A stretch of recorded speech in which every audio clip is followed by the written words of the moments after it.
So, John, I hear you've been busy with relation to a previously teased project that seems to be gaining some traction. Do you want to maybe talk a little bit about it and introduce our followers, however many or few there are, and maybe gain some insight? Yeah. So what I did was I created a second Instagram account for myself, specifically for climbing and fitness.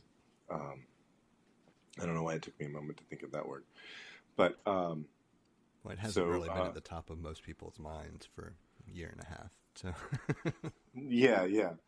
So I I I was talking to a friend of mine who I met in New York, working at Apple, and he now lives out in Colorado, and he climbs out there. And about a year ago, I think some of the first pictures I took of myself climbing was from the 4th of January. That's today as we record. So January, 4th of January 2020, I started taking pictures, and I think you and I were out at Moss Rock climbing like a year ago today. yeah, I And actually had a couple of photos show up in memories that reminded me of that fact. so a week or two ago, I was talking to a friend of mine who's out in Colorado, and he's been climbing, and he's always been one to like encourage me, because I've always said, oh, like whenever he'd post pictures of his climbing endeavors, I would comment on them and talk about how much I like them. And he's like, well, you should climb. I was like, well, I'm a bigger guy. And he's like, well, you should climb anyway. That's how you become a smaller guy if you want to, or just be a bigger guy climbing. And I was like, I feel like I'm not strong enough for how big I am. And I'll just, I'll get to some statistics in a moment. So I started climbing a year ago, and I'm definitely a stronger climber than I was a year ago. And so you and I had talked about this, and we teased about this on the show, and I hadn't really done anything. But another friend of mine said, why don't you put some stuff on YouTube? And I was like, oh, that'd be cool. He's like, if you lose weight, like weight loss stories are inspirational, and people always love those. And I was like, okay, that's cool. Anyway, I keep mentioning my friend out in Colorado. His name's Dan. And Dan and I were talking, and he said, because there's another guy that's on Instagram who's got quite a decent sized following. He lives up in Tennessee, and his name is Drew. I think his Instagram account is Drew Climbs Things. And Dan and I were talking about his account and the pictures he puts out there, and he's like, I love that he's out there and he is putting his stuff in the world, because he's like, Dan said, too many climbers just look like me. And I was like, yeah, but that's what happens. And so the point was, it's like that conversation. I walked away from that conversation. I was like, Drew's doing a good thing for the climbing community, showing that it's accessible to bigger people. Maybe you can't do, you can't get out there and do a 512 plus, and you can't get out there and do a V6, soon, but you're out there having fun, and that's the whole point. The whole point, the point is to not climb and try to do the best thing you can.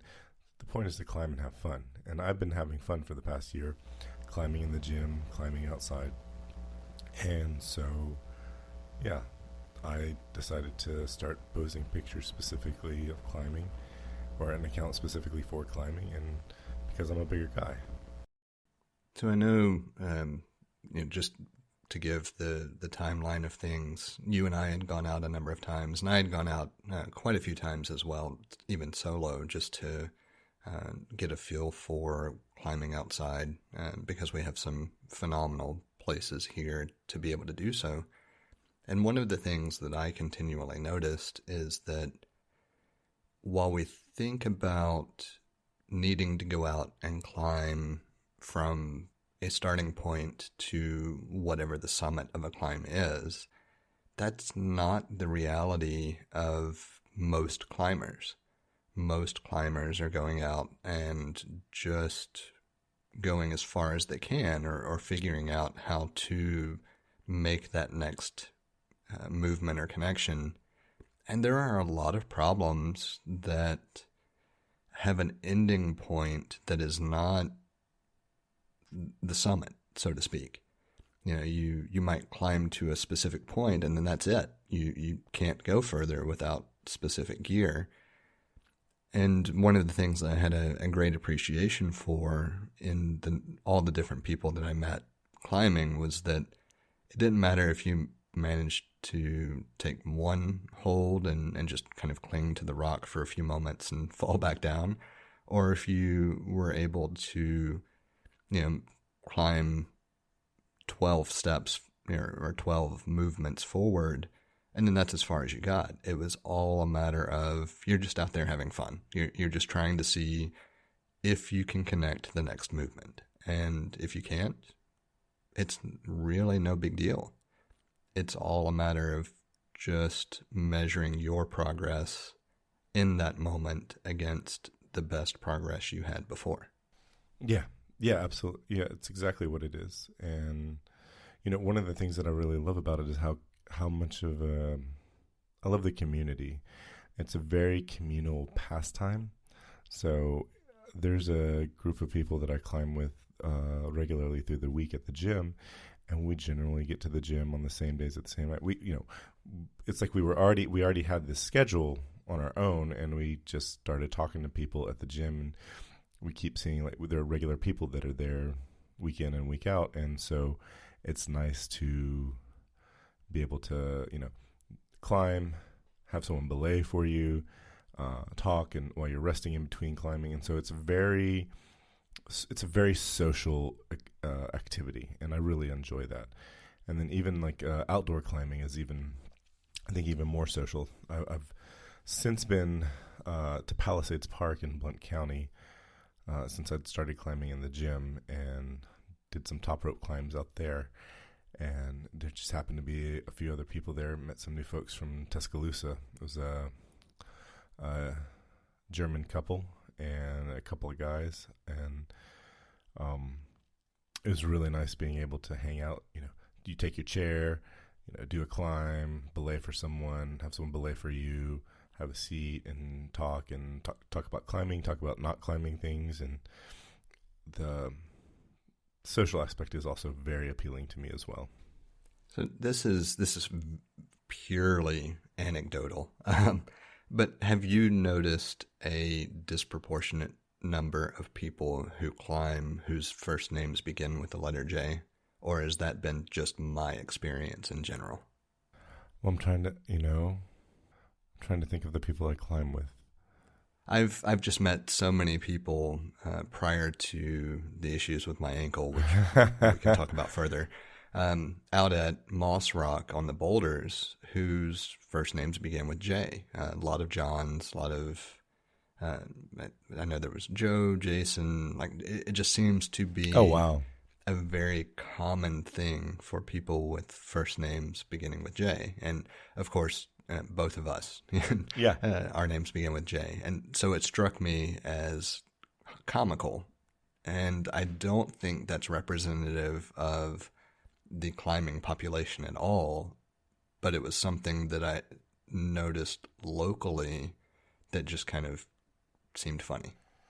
Well, there's, I think J is the most prominent name in the small group of climbers that I climb with on a regular basis during the week. So it's the only one that there's only two J names. It's John and Justin, but I don't think there are any other first names. There's a Jennifer, but there's no. I didn't even go into that.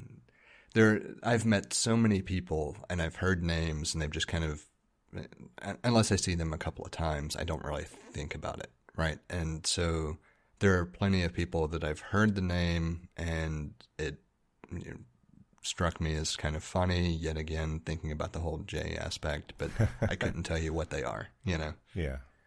I need to make a correction. It was the Instagram account I was talking about is Drew Climbs Walls.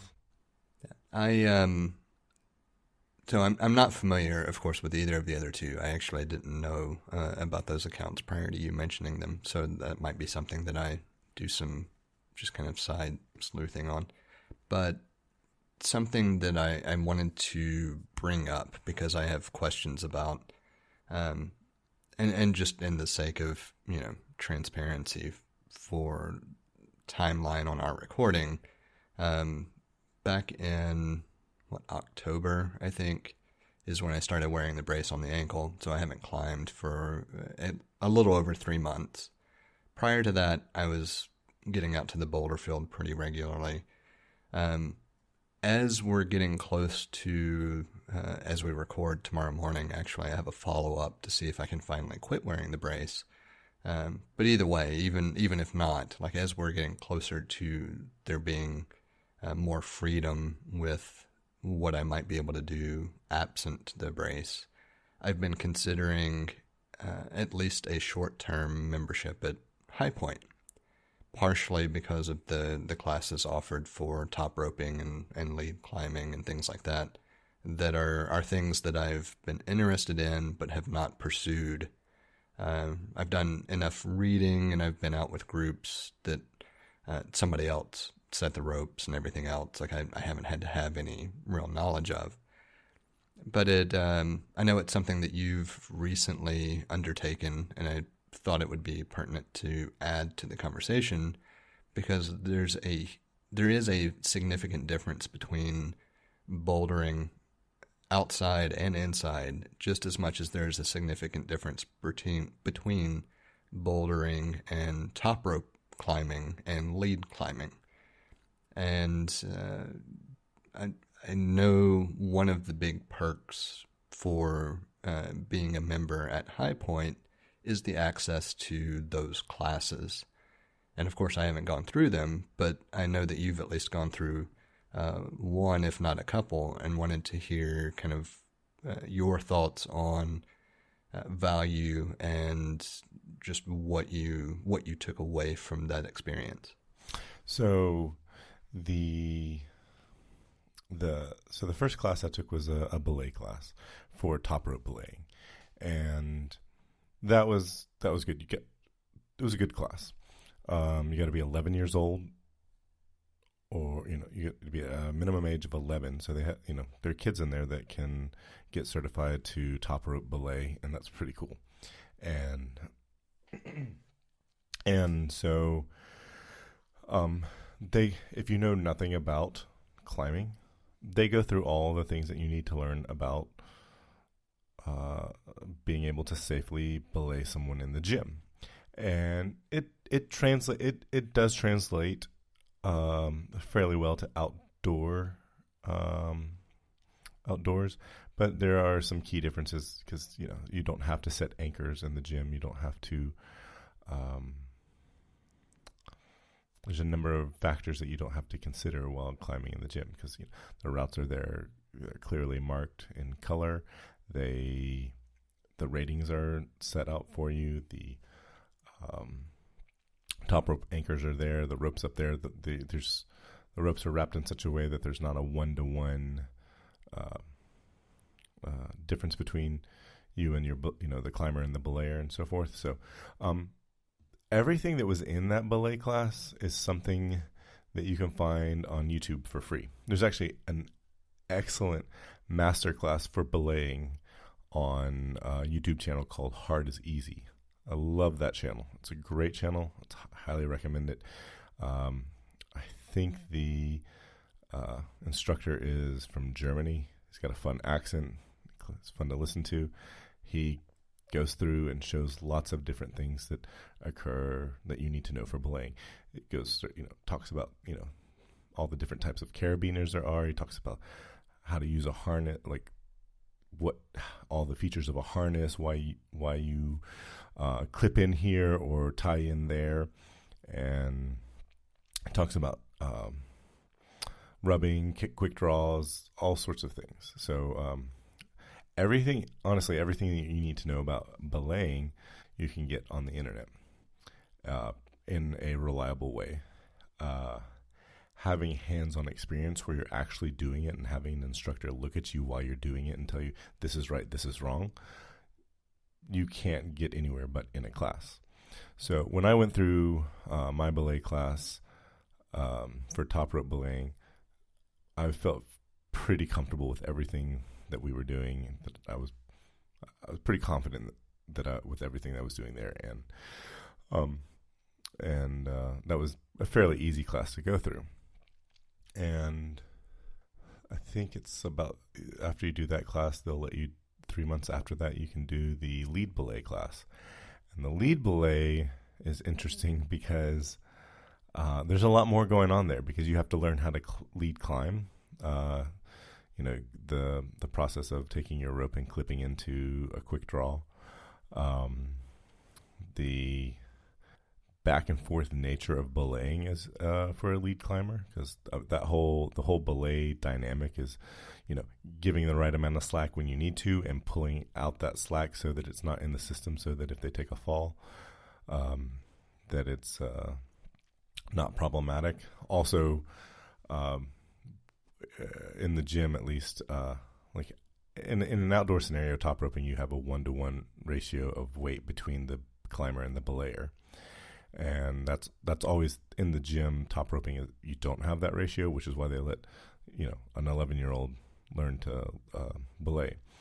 But when you're lead climbing, the 1-to-1 ratio between the climber and the belayer is always there, and so you have to learn how to catch your climber as he falls, and you have to be prepared for that. And so they go through that as well.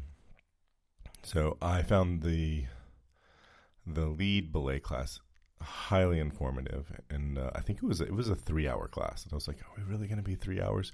Because I think they set aside 2 hours for the top rope belay class, and I think we were done pretty fast. Like I think we took a little over an hour, but we took 3.25 hours. We took a little over 3 hours to do our lead belay class. Yeah, while you were talking, I went ahead and subscribed to the Hard is Easy channel, just so I can go back and follow up. I know, like, my knowledge of setting up an outdoor climb is academic mostly. I've never had to set one up. I've always been with a group where there was an experienced person doing all of the setup and everything else. But there's a specific book. I know the title is Mountaineering. That's kind of looked at as the compendium of knowledge when it comes to climbing information in general. I have 2 different copies of the book for some reason. I assume it's one of those things where I bought one version and then bought a later edition just because they are slightly different. But I know outdoor climbing, when you're talking about top roping, one of the big things they talk about is also anchoring yourself as the belayer. And I know that's not something that typically occurs in the gym. No. And I assume there's no anchoring when you're talking about the lead belay as well. And it does make me curious about the differences there. If it's more the difference between an established route with an established, top rope anchor point versus someone climbing and setting anchors as they go, or if I'm completely misunderstanding or misrepresenting the idea of the lead belay style when it comes to the gym, just because it's not something I have exposure to. So in the gym, there's the typical anchors. So I can only speak for the gym that I've been to, and that is High Point in Birmingham. It's High Point Climbing and Fitness, and they have so all of their top rope routes can be used climbed with a lead. You can do a lead climb on all their routes,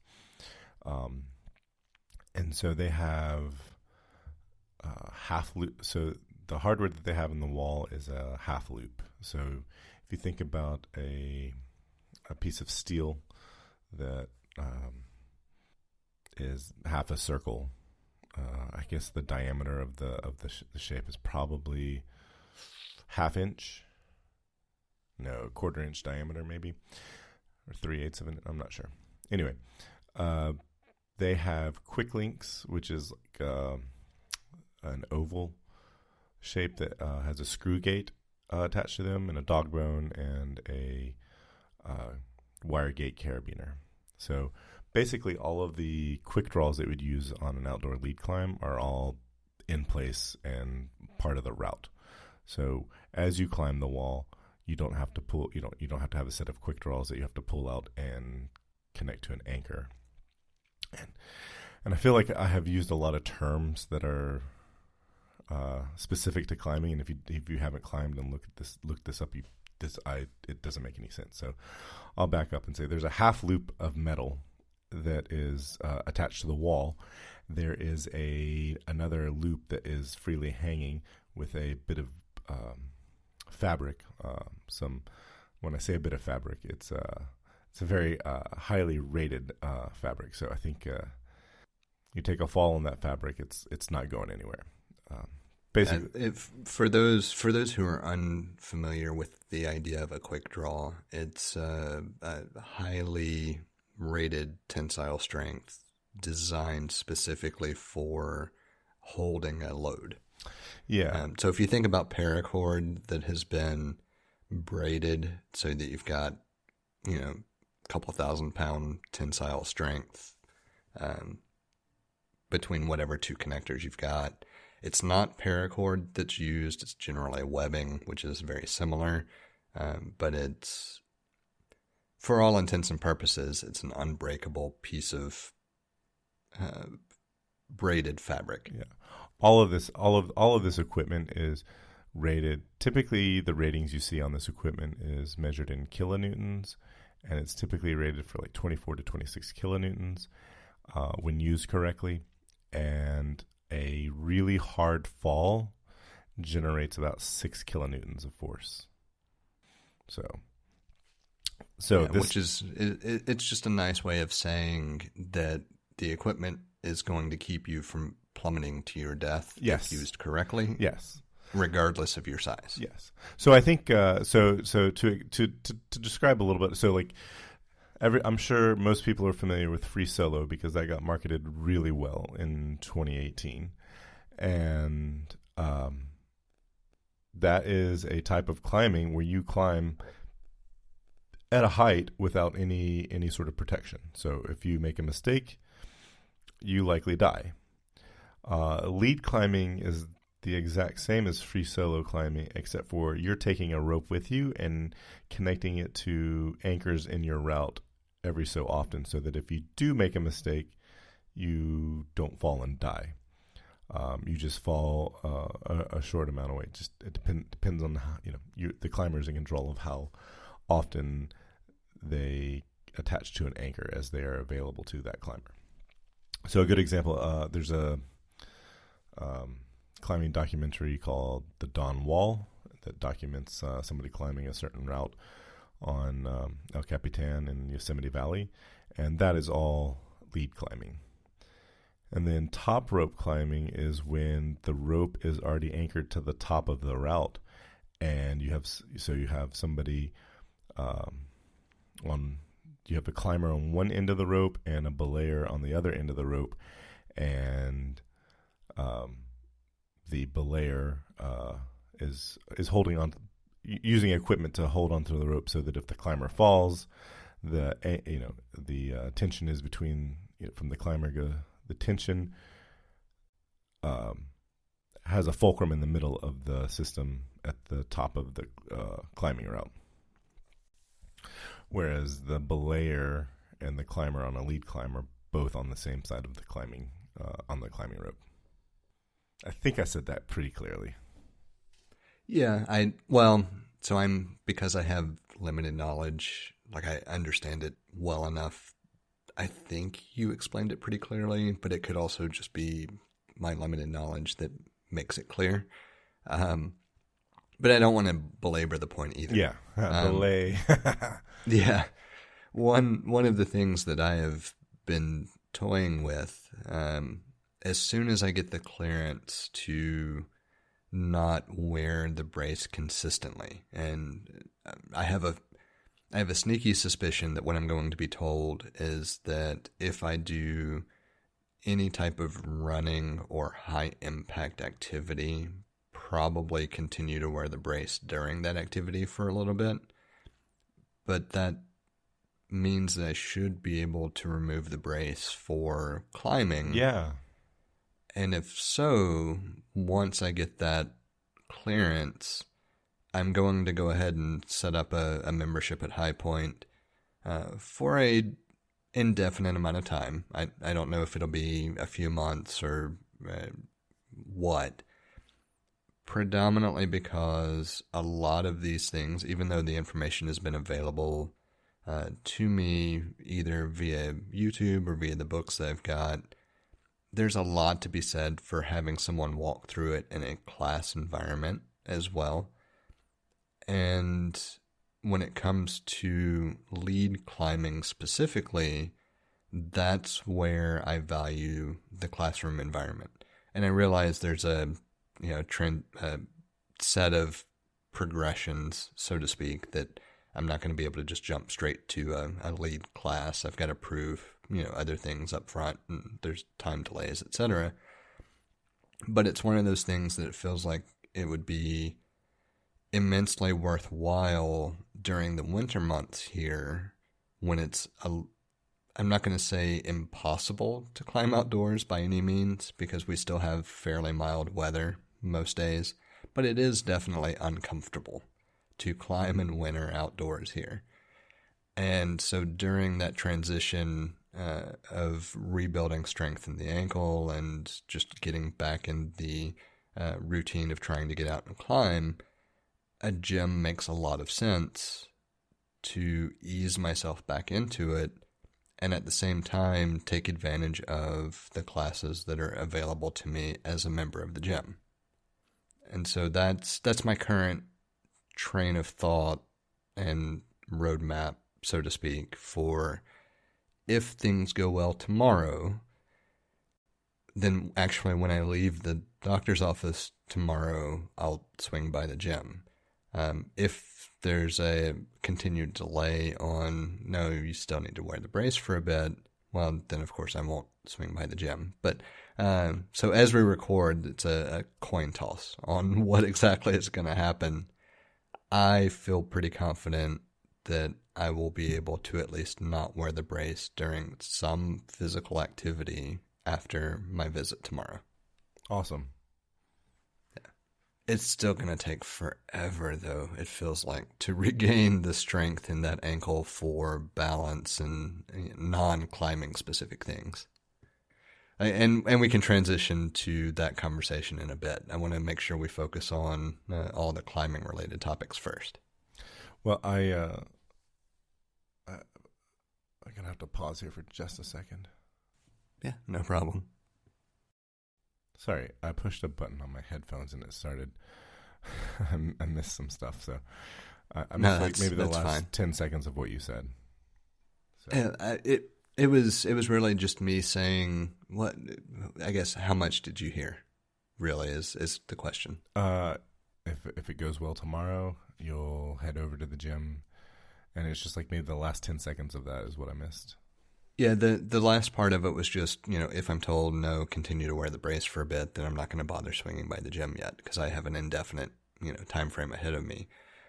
But I feel pretty confident that I will at least be able to remove the brace for some activity. That's good. If not all. And the main... I guess the biggest thing that's going to be a hindrance to whether I can remove the brace or not is going to be a better understanding of specifically what we're trying to accomplish. Because I've realized I've worn the brace now for just over 3 months, and I don't actually have a clear picture of what the fuck the brace is doing. Like I do understand the general problem, and the general problem is the ankle moving further than it should have, thereby creating further tension on the tendon, blah, blah, blah. What I don't have a good feel for is, am I wearing the brace to alleviate the pressure on the tendon for it to heal?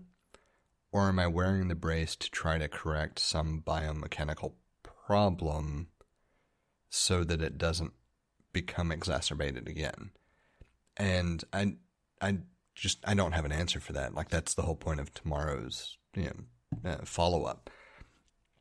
I do think, though, just based on like removing the brace for short time frames for shower and for washing the damn thing because it smells horrible sometimes. I do feel like most of wearing the brace is just to allow everything around the ankle to heal and not apply further pressure. I just don't know for sure. And so that's the question mark. It's like a coin toss on, am I going to be able to go ahead and remove the brace completely? Or is the guidance going to be, okay, in these types of scenarios, wear the brace, but you can remove it for, normal day-to-day movement kind of thing. And so that's where I just don't have a good clarity into what I should be expecting versus how it feels versus just everything else. The other piece that I mentioned was just that it is going to take what feels like forever to regain the ability to balance on that ankle, just because of how limited movement of like little micro adjustments in general are by the brace. But that isn't something that is specific to climbing. That's something that's more specific to like yoga and the other things that I've done from a fitness perspective that are just going to take some time to get back to. And then I said I would come back to that, if once we finished out the climbing related conversation. So I think the thing that I would say, as mentioning about the climbing classes, it's like having the in-person instruction is unbeatable, and the folks there are lovely. I very much enjoyed. I actually had to take my lead test twice because the first time I failed. I made some might call it an egregious mistake. Some might not. Just depend, based on the equipment that we're using. But it was a mistake that was I made where I let go of the hand that holds the brake side of the rope, so that if the climber were to fall, so in this particular part of the test, the climber did fall. It was an announced fall, practicing for, demonstrating as a belayer that I would be able to catch him. So I held onto the right part of the equipment for the right amount of time, but you're never ever supposed to let go of one section of the rope, and I did let go of that section of the rope. It was at a time that wasn't particularly dangerous, but they couldn't allow me to pass the test for that mistake. And the proctor for the test was like, he felt kind of bad that he wasn't gonna. I could tell he was feeling kind of bad that he wasn't gonna pass me. But he was like, why I can't pass you? And I was like, oh yeah, absolutely no way. He was like, I would think it's wrong that if you pass me, even though that it wasn't it was a scenario where everybody was safe. The equipment that we're using was holding the climber in place. There was no risk of falling because he had already fallen. So I was like, but you've got to fail me, So I took it again and didn't make the same mistake. And so, yeah, it makes sense. So, drawing on unrelated experience, but when you're talking about scuba diving, yes, I mean, there's no, when you're talking about a potentially life-threatening situation, every aspect of that portion of a test, there's no margin for error. No, this is something you never do. Like you never ascend uncontrollably from below 15 feet. You just don't. If you do, the risks are significant with regard to the bends, so to speak. Yeah. Like there are certain things that are safety guidelines that are applicable with any kind of, I'm going to call it an extreme sport. I recognize that feels extreme. But it's the same kind of principle. It's that this is a sport or this is an endeavor where there is a very real risk of death. And so there are very specific things that you just don't ever do. And if you do them, it's problematic. And so from a training and educational perspective, those things are drilled into you. And if you make that mistake, you have to accept that, you know what? No, you don't pass. It's not like an 80 or a 90% thing. It's, no, you made this one mistake that is the one mistake that we argue you cannot make, because if you do it in the wrong moment, that means death. I think with this kind, like there are certain, like I think with this kind of test, there are certain things like, oh, you didn't, you could go into the test and not know the answer to certain questions. I was like, okay, you didn't quite know the answer to that question, but you fumbled around and got to a close enough answer, and like that's not necessarily problematic. If you go into that test and you do that for all the questions where you're fumbling around and you don't quite get the answer on all or a majority of the questions, you probably get a fail. But then there are certain things where you do this one thing, it doesn't matter that you were perfect in every other way on the test, it's an automatic fail. Right. And this is one of those things. It's an automatic fail. You let go. And it's not because it's problematic in that scenario. It's because you have to be mindful of that at all times. Yeah. So it's like, going back to the diving comparison, like, sure, you could have an emergency situation where you have to ascend rapidly, but you have to be mindful of that being the alternative and accept the risks at the time. Right. Yeah. So I got tested, got certified for both types of climbing. And I'll say, I wanted to say it's like the whole idea is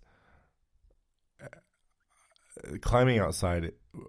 This is not everybody's opinion. I think this is a lot of climbers' opinions, but climbing outside is where you want to be. But climbing outside isn't as accessible and convenient as the gym.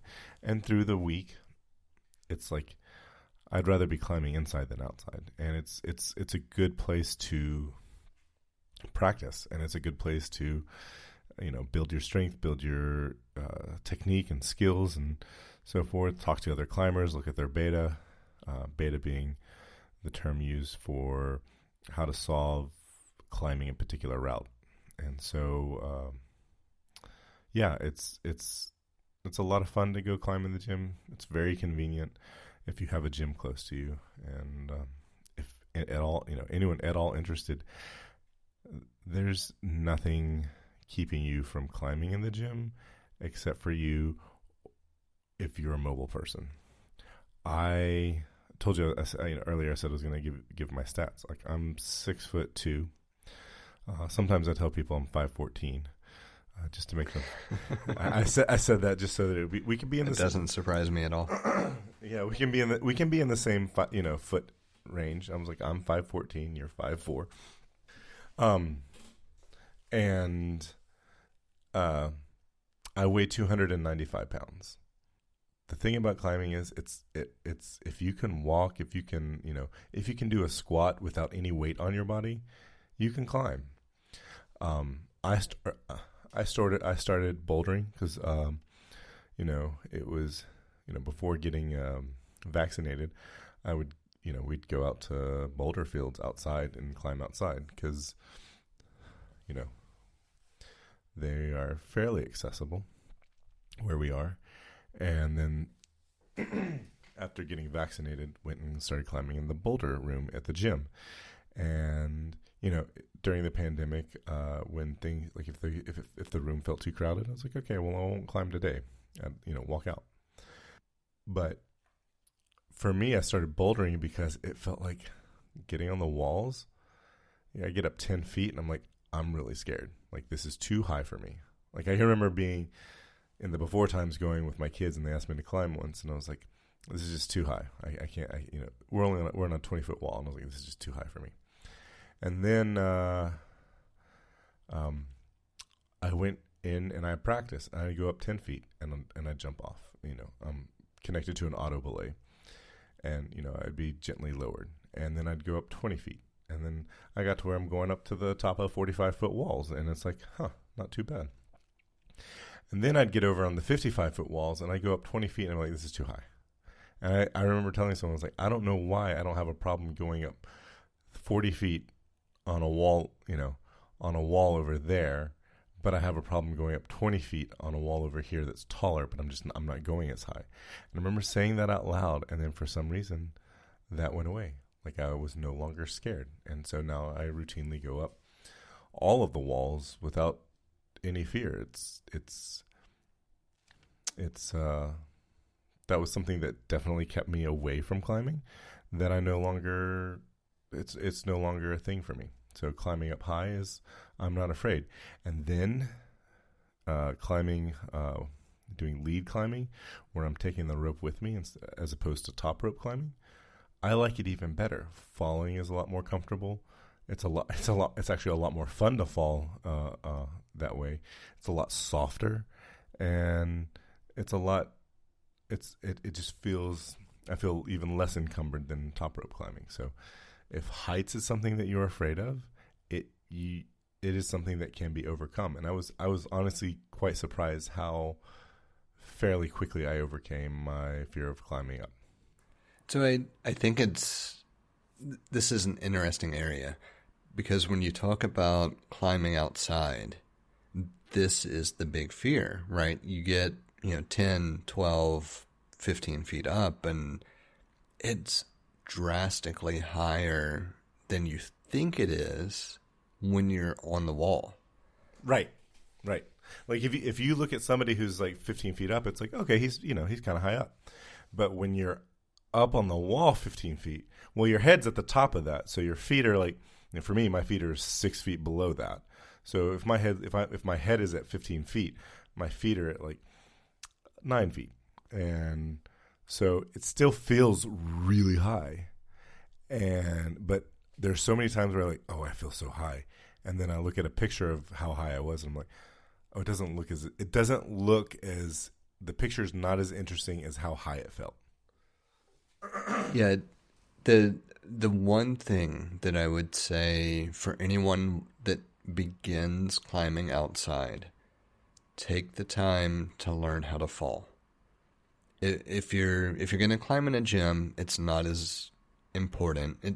I think it's an important skill to learn for everyone. But if you're outside climbing, even if you're only climbing 5-10 feet, learn how to fall. That changes the dynamic immensely on how comfortable you feel as you climb.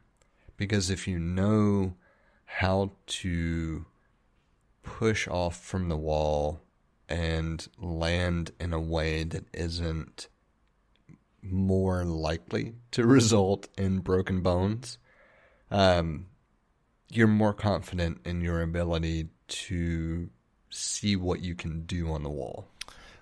The thing about, you say broken bones, and you say, oh, I might break a bone. I was like, well, I know someone who was walking down the driveway and they slipped and they broke their ankle. So it's like the risk seems more obvious and immediate, but I don't think it is if you know what you are doing. Correct. The big thing that I'm pointing to is if you learn not to stiffen as you fall, if you learn to just kind of drop and allow your body to roll in whatever direction, you're falling from, that alone will save you a fairly significant amount of fear as you attempt to climb on a wall. And the biggest reason is because at 5 feet, 10 feet, doesn't really matter at that point. If you're falling, if you just do not tense up, if you condition yourself to crumple and roll, that is a skill that is very much worth understanding and knowing. Mm-hmm. Because that's what opens the door to trying to climb outside beyond the, roughly 5-ish foot ceiling. Because realistically, you hit a height that is equivalent to, your height or general average person height on an outdoor wall or outcropping, you're going to feel some level of anxiety because you know full well what is below you is not comfortable to fall on. I mean, hopefully you've been smart enough to bring a crash pad so you have, some level of protection in general. But even if you haven't, climbing a few feet up, if you fall and you tense as you fall, that's going to be a problematic scenario.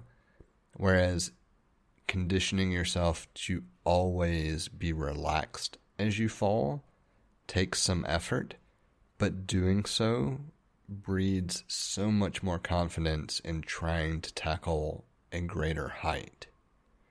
And that's really the key for outdoor climbing. If you watch people climb and fall, they're not afraid of falling because falling is scary. They're afraid of falling, or they don't want to fall because it means they didn't complete the climb. Falling is actually kind of fun. Like there is a like when we had, so in both belay classes, you have to practice falling. You have to practice falling for as a climber, but also for the belayer. The belayer has to be able to practice catching a fall, especially for lead climbing, because catching a fall lead climbing is there's a bit more nuance to it. So, and there's more responsibility on the belayer's part. So, and I was going to say, falling in a lead climb is actually quite fun. You actually fall further, which feels fun, and it's a lot softer. It tends to be a softer fall, especially if you're higher up. The higher you are, so this is going to sound counterintuitive, but the higher up you are on a lead climb and fall is a safer fall, because you have more rope in the system, and that rope is dynamic, and there's more rope to stretch, so it feels softer. So, and it ends up being you're less likely to injure yourself. The other thing is, it's kind of like if you jump off a set of stairs, when you land, you don't keep your legs stiff. You bend your legs to absorb the landing. Same thing with a fall off the wall. You come out, there's sort of a very small pendulum motion, and you go back into the wall, and you use your legs to catch you against the wall, and it's a fairly easy process, and it's fun. Falling off the wall, if you're not scared because you've practiced it, ends up being a pretty fun experience. Have you ever watched the film Stick It? No, I haven't. It's a very obscure general. I would kind of qualify it as a teen movie in general, but it's about the world of gymnastics. Yeah. It sounds familiar. One of the comments was, in order to be a gymnast, you have to love falling. And it makes a lot of sense. That makes because falling is a lot of fun. Yeah. It's actually not falling that any of us are scared of. It's the landing that we're scared of because we don't know how to land. Well, I was going to say, if you knew that you were never going to hurt yourself falling, If every fall that you've ever had in your entire life resulted in a pleasant landing experience, you'd never be afraid of falling. True. But the moment you have one unpleasant experience, that's when you question everything from that point forward. Right. Because, it could be worse. But, there's a thing Thankfully, I'm really not afraid of falling. Good. Well, there's a saying, it doesn't hurt if you don't live. The first time I heard that, I loved it. I just loved it. It doesn't hurt if you don't live. Climb up 50 feet and swan dive, see what happens.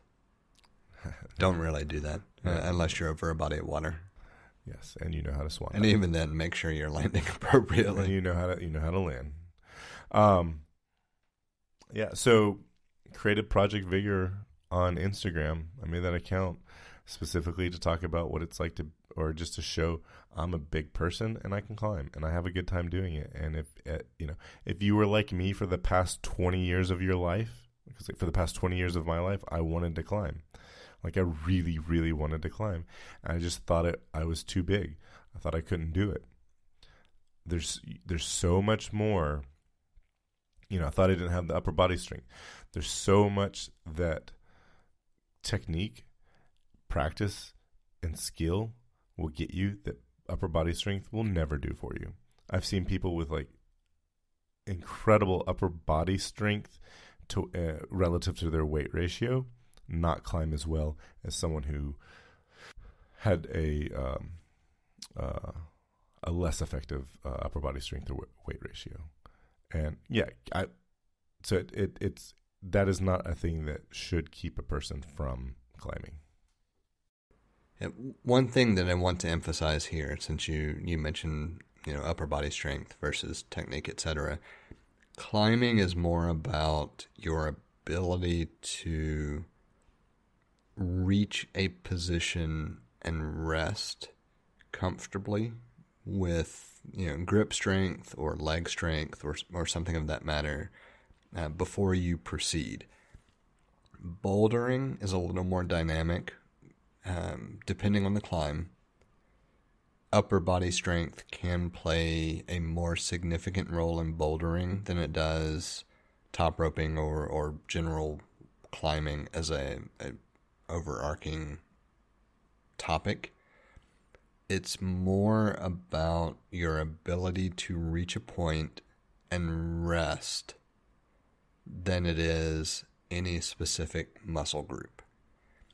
And so if your opinion of climbing is influenced by what you can lift, you're doing yourself a disservice by thinking that's the measurement you need to think about. Grip strength, arm strength, both of those can be lacking, and you can be a very successful climber because you understand how to go from one point to another and just relax. Like, I know that sounds counterintuitive. How can you be hanging on to a wall and be relaxed and not exerting whatever effort? But it's actually possible.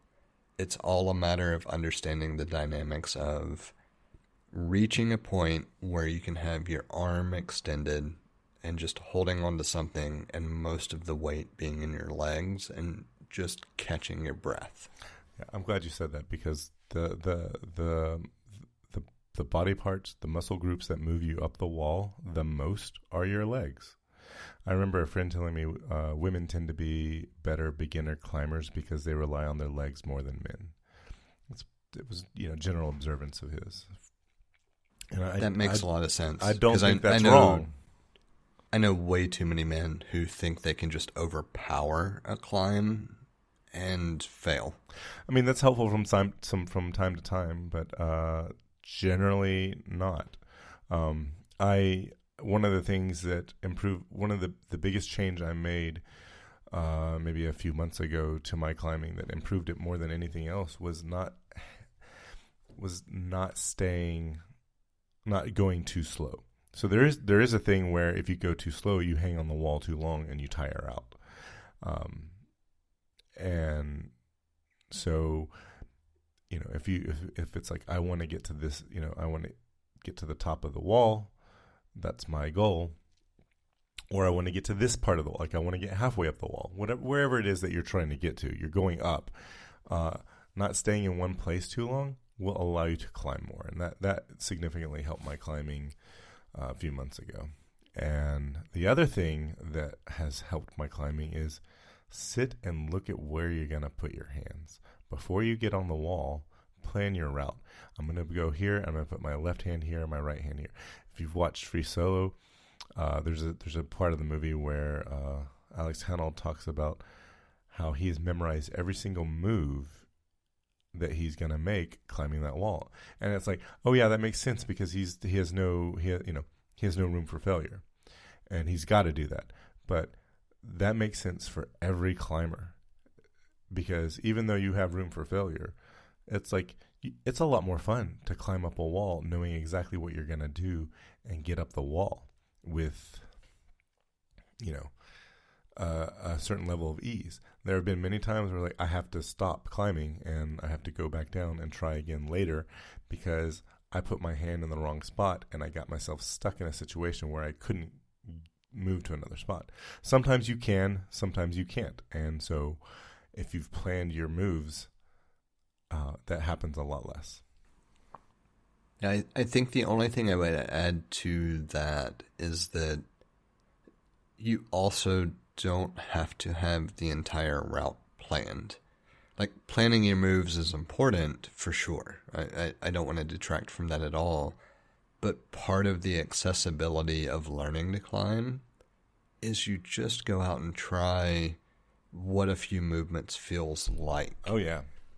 And once you get an understanding of what muscles are engaged, what things you need to do, that's when you take a step back and say, okay, how do I tackle this problem? Like, if I'm looking at it from the ground and just thinking about how I'm going to climb it, until you've tried to climb something and just felt what certain movements do from an exertion standpoint, it's really tough to make the link to what am I going to do on this particular climb, because you don't know what to expect. Yeah, yeah. And so from an accessibility standpoint, the other part of this is just get out there and climb.